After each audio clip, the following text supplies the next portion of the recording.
fasse une petite parenthèse pour revenir à la question du tarot, etc. Monsieur Urvois est venu nous voir, justement, et il a un projet expérimental à nous suggérer concernant l'efficacité, justement, des... alors, je ne sais pas si certains le connaissent, enfin, il a un projet qui est très intéressant. Mettez-vous là, s'il vous plaît. Oui, là, au tableau, peut-être. Oui, peut-être, oui. Alors, vous pouvez effacer. Donc, Monsieur Urvois, c'est une espèce de parapsychologie, de psychologie transpersonnelle. Non, effacez à droite, monsieur, à droite. L'autre à droite. Oui, à mon à droite. À droite, non, à droite du tableau, à droite du tableau. Oui. Ah oui, ça a été... Oui, ça a été fait sur des conduits. Oui, d'accord. Oui. Avec un feutre qui s'efface voilà, pas. Ça. Aïe, aïe, aïe, oui. Non, mais débrouillez-vous avec ça. Et le feutre qui s'efface, le marqueur, c'est celui-là? Ben, essayez, vous verrez bien. Vous faites un trait. Ah, ça c'est un rouge, c'est celui que vous avez utilisé, donc c'est un bleu. Non, pas un noir. Non, mais c'est... Bon. Voilà, celui-ci, ça ira très bien. Non, mais il peut y avoir plusieurs noirs, un est indélébile et un c'est pas la question de la couleur qui est déterminante. Alors, donc... D'abord, je viens de vérifier, il s'efface. Ah bon, voilà, c'est ça qui est important. Nous le connaissons depuis des années.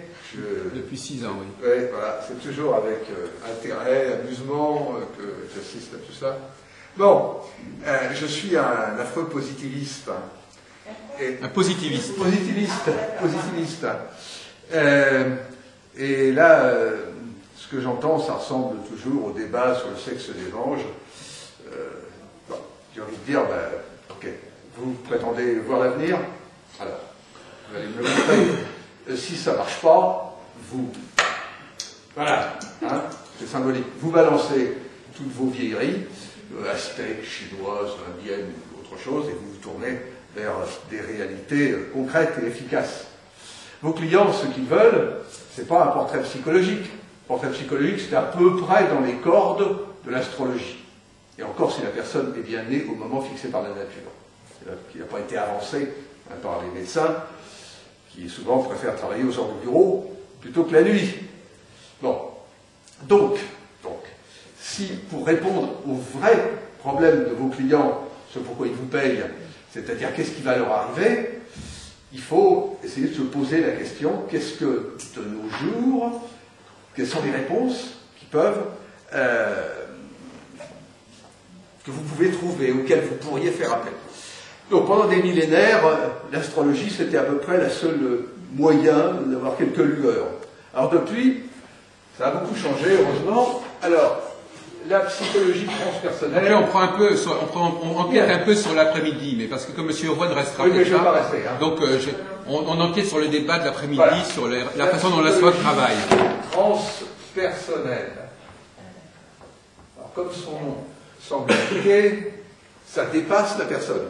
Très rapidement, il y a 4 courants à la psychologie, freudien, on la connaît, le courant behavioriste ou comportementaliste, qui était très réducteur, le Pavlov, le chien de Pavlov, mais adapté à l'humain. Ensuite, le courant humaniste. Ces 3 premiers courants ont une même caractéristique. Ils s'intéressent à l'être entre sa naissance et sa mort, voire la vie intra-utérine, pas plus.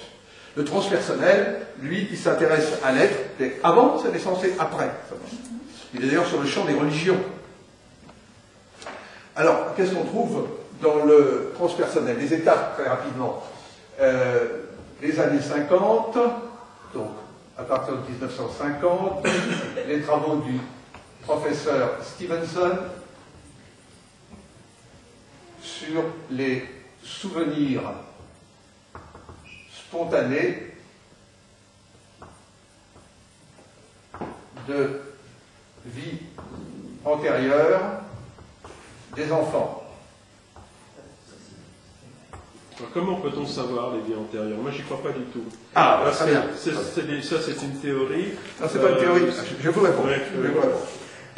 En effet, tout le problème de la psychologie, c'est que, comme toutes les sciences molles, ça repose sur le témoignage humain. Hein, comme on dit en droit, testus unus, testus nullus, un seul témoignage ne vaut rien. Si vous en avez des dizaines, voire des centaines, voire des milliers, voire des dizaines de milliers, plus vous en avez, recueillis avec évidemment beaucoup d'attention, et sérieux, là vous pouvez être sur du sérieux. Alors effectivement, qu'est-ce qu'a fait Stevenson? Stevenson est mort il y a quelques années, il était donc professeur de psychologie, de psychiatrie, pardon, et il a entrepris, et pendant plus de 40 ans de sa vie, il a étudié les cas de souvenirs spontanés de vie antérieure des enfants. Un enfant, de temps en temps, raconte des éléments sur une vie passée. Personnellement, je vais vous donner un exemple, j'ai jamais eu de souvenir précis de mes vies passées, mais quand j'étais enfant, quand j'entendais le bruit d'un moteur d'avion dans le lointain, je restais figé. C'était pour moi merveilleux, mais quelque chose qui dépassait le merveilleux de mon expérience d'enfant. C'était quelque chose d'extraordinaire. Et à chaque fois, il y avait le même émerveillement, enthousiasme. Voilà, je ne comprenais pas pourquoi. Et c'est bien plus tard, je suis né en 48 dans cette vie, c'était à partir de 51, 52, je ne savais pas ce que c'était qu'un avion, j'en avais jamais vu. Et c'était des avions à hélice, voilà, pas des avions à turbine. Et j'ai découvert, quand j'ai commencé à m'intéresser aux vies antérieures, que j'étais pilote de chasse pendant la dernière guerre, et que j'ai été abattu. Et curieusement, ça m'a laissé un bon souvenir. Bon. Donc, Stevenson a étudié 2500 cas, et il a publié 3 livres, dont le dernier, j'en recommande la lecture, c'est Réincarnation et biologie, où vous avez un cahier de photos à l'intérieur de marques de naissance des enfants. Alors, de marques de naissance, ces marques de naissance représentent à peu près 20 à 25% des cas. Et les marques sont en lien avec généralement la dernière blessure reçue dans la dernière vie. Alors il y a des images tout à fait remarquables et des images qui ne peuvent pas être, la véracité ne peut pas être remise en doute. Je vous donne un exemple. Quand quelqu'un est tué par une balle d'un fusil de guerre, le fusil de guerre il a cette caractéristique que la balle elle a un mouvement de vrille. Ceci pour lui donner plus de précision. Voilà. Quand elle rentre, elle fait un petit trou. Mais quand elle sort, elle fait un gros trou. Parce qu'en trop de temps, elle a eu ce mouvement dans le corps. Et quand vous avez un enfant qui porte ce genre de marque, je peux vous dire que ce n'est pas le hasard qui a pu produire ça. Alors, il y en a des beaucoup plus spectaculaires. Donc, première recherche, si vous voulez, notable. La deuxième recherche par ordre chronologique, bon, je crois qu'on va pas les faire avec celui-là, c'est dans les années 1970, les travaux du docteur Raymond Moody. C'est les souvenirs, c'est les récits de gens qui ont connu un état de mort momentanée et qui, ramenés à la vie, racontent ce qu'ils ont vu. Généralement, ils se voient au plafond, ils voient des médecins travailler sur leur corps, ils racontent ça ensuite, évidemment, et puis ils voient un tunnel, une lumière, la lumière s'identifie au divin, un divin qui n'est pas du tout précisé, c'est pas Jésus, c'est pas Bouddha, c'est une lumière d'amour. Ensuite, pour ceux qui vont encore plus loin, il y a des personnes qui sont connues, qui sont décédées, et puis il y a la vision de ce qu'ils ont fait, leur vie, ramenée comme ça. Alors c'est très curieux parce que cette expérience, notre dimension de temps, elle dure de 3 minutes. Hein. Mais quand ils la racontent, j'ai interviewé ainsi un certain nombre de gens, voilà. Donc, Raymond Moody, on appelle l'étude des NDE, Near Death Experience. Vous avez ensuite, toujours dans la même période, les années 70 à peu près, le docteur Helen Wambach. Wambach a travaillé sur les souvenirs suscités de vie antérieure. 2 bouquins publiés en français. L'un analyse 800 questionnaires et l'autre à peu près 1100 questionnaires. Alors, j'ai connu et travaillé avec son assistant, qui est le docteur Chet Snow. Alors, comment ça se passait? Eh bien, elle faisait des sessions dans lesquelles elle mettait les gens en état de conscience modifié. Parfois, il y avait 100 personnes, avec un micro. Hein. Et ensuite, elle les conduisait à retrouver les souvenirs de leur vie passée. À la fin, elle leur donnait un questionnaire, et elle a analysé donc ces questionnaires. Là, nous avons à peu près le résultat de 2000 questionnaires publiés. Ces livres répondent aux objections générales des sceptiques. Les objections, je vous en donne quelques-unes rapidement. Ils disent « Ah oui, quand les gens parlent de vie antérieure, ils étaient toujours encore de Chine, ou Néfertiti, ou Napoléon. » Bon, c'est tout à fait faux.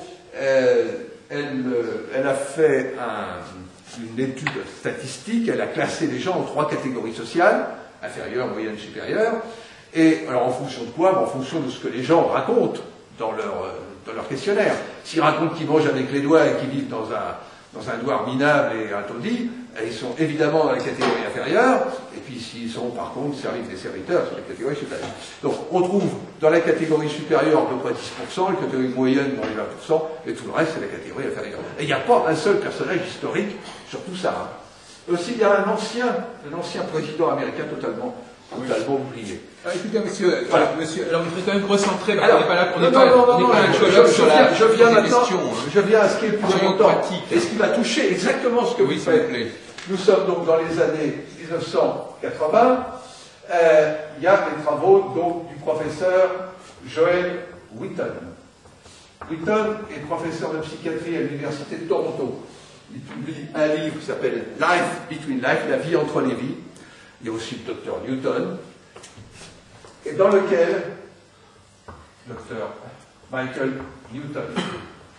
Et qu'est-ce qu'on trouve dans ces livres? Eh bien, on trouve les témoignages, centaines de témoignages, de gens qui racontent comment ils ont préparé leur projet de vie. Ah, voilà. Voilà. Donc, par exemple, ça nous interpelle davantage, voilà, parce qu'à ce moment-là, c'est la question de savoir comment on choisit son moment de naissance. Exactement.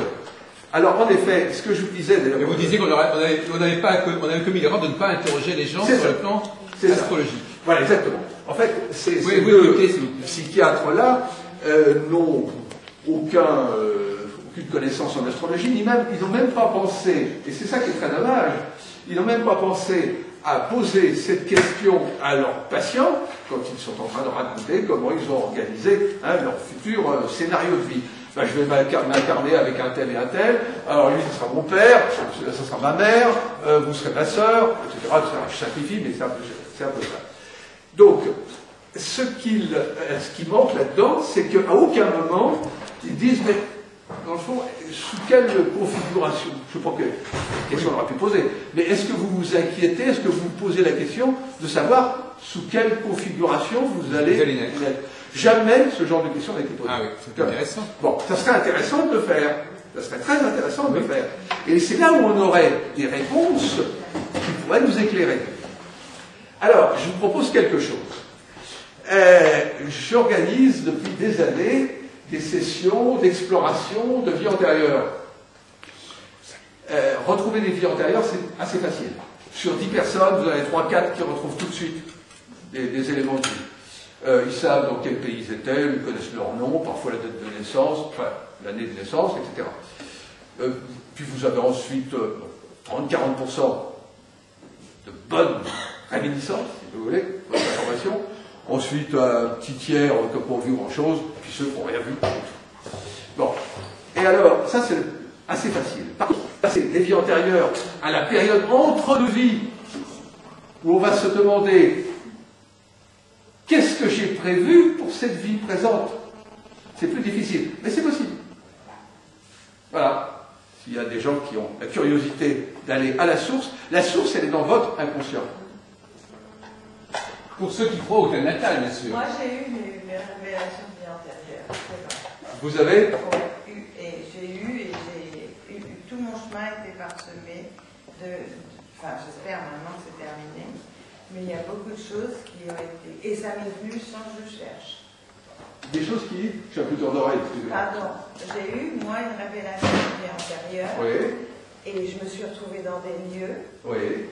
Et j'avais un travail à faire par rapport à cette vie antérieure, oui. que j'ai fini cette année, et même une maladie qui a été venue d'une vie antérieure. C'est ça, qui a été programmée. Programmée. Voilà, tout à fait. Alors la programmation, c'est une question qu'on peut se poser. Est-ce que cette programmation est en quelque sorte gravée dans le marbre et qu'on ne pourrait rien y changer? Alors, je cite souvent un cas qui est dans le livre de Wheaton. Wheaton reçoit un patient, il a à peu près 40 ans, et son patient. Et le patient, donc, recherche des vies antérieures, etc., découvre que dans la vie présente, un événement, il avait une vingtaine d'années, il était au chevet de son père, qui était sous respiration artificielle, etc., et il avait de très mauvais rapport avec son père. Et à un moment, il s'aperçoit que le père a du mal à respirer, puis en regardant, il s'aperçoit qu'un tuyau est débranché. Il se dit, bon, est-ce que je le laisse crever, en quelque sorte? Et puis, le programme de vie, mais on a des carrefours. Je vais à droite, je vais à gauche. Qu'est-ce que je fais? Vous voyez? Ça, c'est notre libre arbitre. Ce qui rend d'ailleurs la tâche du voyant, si tant est qu'il y a un vrai voyant, enfin, il y en a, effectivement, difficile, parce que avant l'événement, l'incident à l'hôpital, il avait en quelque sorte deux probabilités. Je laisse mourir le père, je meurs dans l'accident, j'appelle l'infirmière et je continue à vivre. Et le voyant en face de ça, qu'est-ce qu'il va choisir? Voyez-vous, en difficulté. Non, la question que j'aimerais poser, à la suite de votre exposé, c'est la suivante, à savoir, est-ce que l'astrologie, c'est pas... Bon, il peut y avoir une programmation du type qu'a signalé M. Urvois, et l'astrologie, ce n'est jamais que le terrain, les lois que cette programme va devoir respecter, mais en aucune façon l'astrologie ne va refléter cette structure du projet. C'est simplement, par exemple, si on dit à quelqu'un, vous allez vivre dans un pays chaud, bon, ben, il va falloir vous adapter au pays chaud. Mais les conditions du pays chaud sont des conditions qui viennent se rajouter au projet que vous avez. C'est vraiment, on vous dit, si on envoie quelqu'un en mission quelque part, pour faire quelque chose de précis, bon, ben, il va devoir tenir compte des conditions environnantes pour faire son travail. Mais ces conditions environnantes sont distinctes du projet qu'il a lui. Il y a le projet et puis il y a le cadre qui est fixé par la par rapport à ça, enfin moi j'ai été dans l'histoire des vies antérieures, c'est-à-dire que ça n'a pas permis d'écrire le livre que j'ai fait. Par rapport à ça, je l'ai terminé au moment où je suis vierge, du 8 septembre, et donc j'étais en année 9, en plus je terminais un cycle, et à l'opposition Saturne... L'année 9 biologiquement. Oui, l'opposition Saturne-Uranus, oui, non mais à l'opposition Saturne-Uranus, avec l'arrivée de toutes mes planètes en Lion et de Mars qui était resté longtemps dans le cancer, je déclenchais un cancer. Enfin, j'ai su que j'avais un cancer du sein. Et en fait, ce cancer du sein était complètement en relation avec une vie antérieure. Pourquoi? Parce que je l'ai découvert, parce que j'ai écrit que j'avais le cancer du sein SAILD, que j'ai été soignée à Saint-Louis, que j'ai reconnu le chirurgien qui m'avait... qui me l'a enlevé. Et en fait, j'ai même reconnu son signe astrologique. Et tout ça, à un moment donné, je savais... il y a eu d'autres paramètres qui ont déclenché ça, mais en même temps, je me dis que c'est quelque chose... Alors, la question, est-ce que je pouvais l'éviter ou pas? Bonne question, oui. Voyez, non, mais c'est la bonne question. Ouais. Ceci dit, ma vie a changé complètement après. J'ai été reconstruite, j'ai vécu des choses merveilleuses parce que j'ai rencontré des gens formidables. Enfin, j'ai vécu une expérience que je n'aurais peut-être jamais vécue. J'en suis très contente puisque même pendant ce temps-là, j'ai écrit un livre sur le tarot qui s'appelle La légende du tarot avec un peintre où je suis très contente de l'avoir fait parce que c'était un conte initiatique. Alors, et en fait, je suis maintenant dans une autre catégorie de vie où je sais que tout ça a été nettoyé parce que je l'ai fait nettoyer par un chaman aussi après, quand j'avais découvert les problèmes. Alors, la question, et je vais vous poser, justement, est-ce que je pouvais y échapper ou non? Je ne sais rien, probablement pas. Voilà, et parce que si vous voulez, astrologiquement parlant, je savais que j'allais avoir une période très courte. Je savais pas si c'était ça. La vie antérieure, c'est tout ce qui s'est passé à partir du moment où j'ai découvert. Oui, mais c'était tu parlais de cette vie antérieure là, qui est liée. Ah oui, ma vie antérieure, si vous voulez, j'ai vécu une vie antérieure et ça, j'ai eu la révélation un jour en 1980, quand une de mes amies est décédée. J'ai entendu une initiation reçue en des Templiers, croisade Jérusalem, 1247 Saint-Louis. Et je vous assure que je ne connaissais rien sur cette période, ni sur les Templiers, ni tout ça. Donc je suis restée un peu perplexe. Mais j'oublie, hein. Pendant 8 ans, j'ai eu des enfants, une famille. Je vais pour acheter une maison secondaire. J'arrive en Dordogne, à Nazareth, en plus un village qui s'appelle Nazareth. Je reconnais le lieu. Un matin, j'arrive à 10 h du matin et j'entends tout ce que tu as entendu il y a 8 ans, c'est vrai. Qu'est-ce que je découvre à ce moment-là, que je suis sur la route des Templiers, que la maison que je vais acheter, c'est une Commanderie. Non, enfin, un passage. Enfin, je découvre tout ça et en plus j'entends, tu mourras à 84 ans et tu écriras 5 livres. On n'avait pas écrit un seul. Je vous jure, c'est vrai.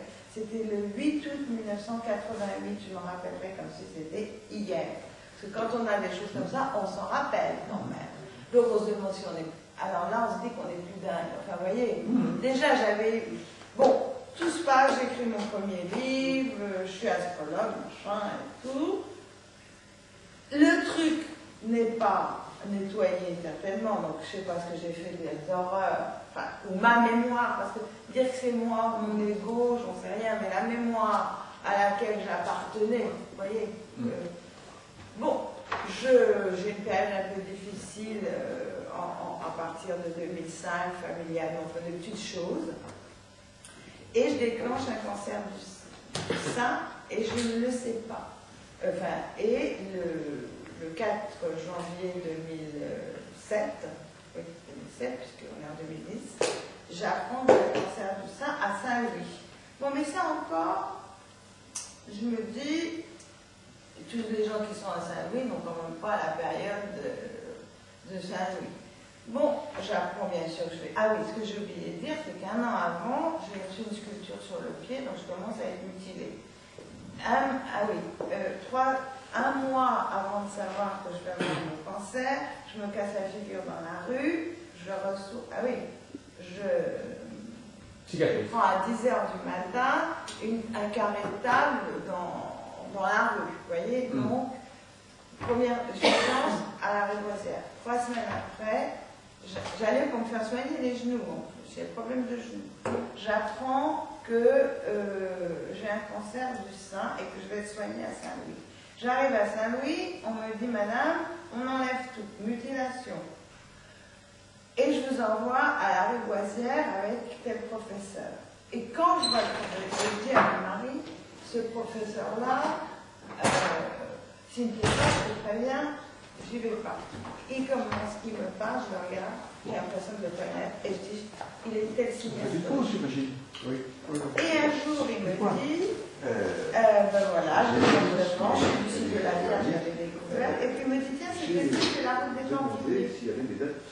Et à force, et après je suis tombée dans une dépression, et enfin, elle a sorti ma chimie, parce que j'ai perdu tout, les cheveux, tout ce qu'on peut imaginer, hein.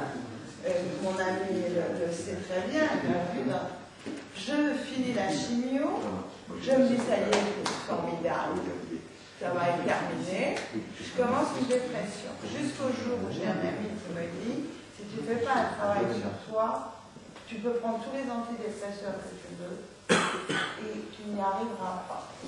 Et il me dit, j'ai une personne pour toi avec qui tu peux travailler. Et à cette personne-là, elle me dit, bon, elle était à mon genou et tout ça. Et je lui dis, vous savez, je ne peux pas venir, je suis encore en chimie. Enfin, je ne suis pas en chimie, mais je suis par rapport. Elle me dit, faites la mienne. On va faire un travail par téléphone.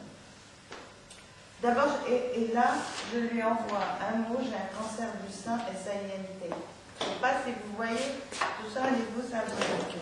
Au cas particulier, on va faire, alors ce que je propose de faire, il y aura une salle disponible ici, le samedi 3, le samedi 10 ou le samedi 17, je veux organiser... En mars En quel mois? Oui, en mars, oui. En mars. Non mais moi j'aimerais bien qu'on recentre le débat, excusez-moi, parce que là vraiment, on est quand même, on va quand même pas dériver dans tous les sens. J'aimerais bien qu'on recentre le débat et qu'on termine d'ailleurs la session sur, justement, à propos des savoirs, les rapports entre astrologie et karma. Est-ce que parmi vous, quelle quelle est votre position sur le... Est-ce que l'astrologie fait partie de l'héritage de ça, le karma? Est-ce que c'est une notion qu'on doit intégrer en astrologie ou pas? Alors, moi je crois qu'il faut être extrêmement prudent par rapport à ça. Tout simplement, c'est un peu dans le domaine spirituel. Vous pouvez avoir des choses trompeuses. C'est-à-dire que dès que vous arrivez dans des sphères subtiles, vous ne savez pas où vous mettez les pieds. Donc, il faut faire très attention. D'abord, ceux qui disent des choses n'en savent rien, en fait. Et, on peut avoir des impressions, mais les impressions, des fois, elles peuvent être trompeuses. Par exemple, c'est un peu comme si, finalement, quelqu'un vous téléphonait un jour et vous disait, écoutez, je suis le président de la République qui vous téléphone. Je suis le président de la République qui vous téléphone. Vous allez l'entendre. Mais est-ce que c'est vrai? N'importe qui peut dire ça. C'est-à-dire qu'il y a des imposteurs, il y a des entités spirituelles qui disent n'importe quoi et qui vous font croire n'importe quoi. Donc c'est pour ça que heureusement qu'on est séparés de cette sphère-là, parce qu'on serait vite pris. Donc je crois qu'il faut vraiment de la prudence. Il faut tout simplement s'occuper des choses qui sont droites devant nous d'une façon saine, sans chercher à savoir un peu effectivement ce qui se passe au-delà, parce que vous n'êtes pas là pour le voir et on n'est pas censé traiter avec ça. On est censé traiter avec ce qui est vraiment devant nous. Vive l'ignorance. Vive l'ignorance. Vous devriez conclure comme ça. Voilà. Est-ce que le thème natal, quels sont les fondements du thème natal? Pourquoi est-ce qu'on est avec un certain thème natal? Justement parce qu'on est avec une mémoire. Non, mais il y a plusieurs théories là-dessus. Moi, je m'intéresse de savoir quels sont les différents points de vue sur ce sujet. Est-ce que c'est simplement on reçoit ça au moment de la naissance et puis on dit ça correspond à ce qui se passe à ce moment-là, ou est-ce que ça correspond à une hérédité ou à une génétique ou à un passé antérieur à la naissance? Ça, c'est difficile à répondre à ce genre de questions globales comme ça. C'est très difficile parce que ceux qui peuvent vraiment en parler, c'est ceux qui ont réellement une vision spirituelle, ce qui est pratiquement rare, pratiquement plus que rare. Non, mais alors, une explication du thème natal. J'en sais rien de savoir d'où on vient, d'où on va. Je crois que si on ne le connaît pas, c'est qu'on n'est pas censé traiter avec ça. Oui, mais quand ça vous vient, par exemple dans mon cas, moi c'est quelque chose. Oui, mais ça peut être bon. Vous savez que ces forces sont très subtiles. Des forces sont très subtiles. Mais c'est une mémoire. Oui. Mémoire, c'est pas forcément la mienne. Je ne peux pas répondre à ça. Ah bah non, vous pouvez pas répondre. Non, mais Madame Bitton, le problème que... Il ne faudrait quand même pas mélanger. Non, j'aimerais terminer. Je sais de sources sûres. Bon, et on m'a dit, faites très attention, il y a énormément de pièges dans ce domaine-là. Voilà. Non, mais la question qui se pose, Madame Bitton, nous sommes astrologues. Il y a des choses qui ne sont pas de l'ordre de l'astrologie, on est bien d'accord. Bon, non, mais donc on est quand même dans un colloque d'astrologie, donc on parle des questions qui peuvent interpeller l'astrologue. Non, mais monsieur est venu justement nous parler de ça. Oui, mais c'est pas une raison pour sortir complètement du thème de notre... Parce que dans un colloque, on est censé parler de choses qu'on connaît. Donc si on parle de choses qu'on ne connaît pas, on va pas très loin. Donc effectivement, il s'agit simplement il apporte des éléments, il a dit qu'effectivement, il serait intéressant de voir, pour ceux qui croient que le thème natal correspond à un plan initial, de voir si effectivement, si on interroge ce qui se passe de l'autre côté, si effectivement pour eux l'astrologie est importante ou pas. Si l'astrologie, si les considérations astrologiques sont prises en compte, ça veut dire que l'astrologie a quelque chose à voir avec ça. Si ça n'intervient pas, ça veut dire que l'astrologie n'a pas à en rendre compte de ça. C'est ça le débat. Ça veut dire que ça n'existe pas. Ça veut dire que ça n'est pas de l'ordre de l'astrologie. La question de savoir ce qui est de l'ordre de l'astrologie et ce qui n'en est pas. C'est pas la question de savoir si ça existe ou ça n'existe pas. On peut dire quand même qu'un thème astrologique peut être aussi en correspondance. Mais c'est le débat. C'est le débat. C'est le débat, mais... On pourrait parler d'astrogénéalogie. Mais bien sûr. Non, mais le débat, c'est pas de savoir si ça existe ou pas, savoir si ça correspond ou non à l'astrologie. Bien sûr que ça correspond à la... Bien sûr.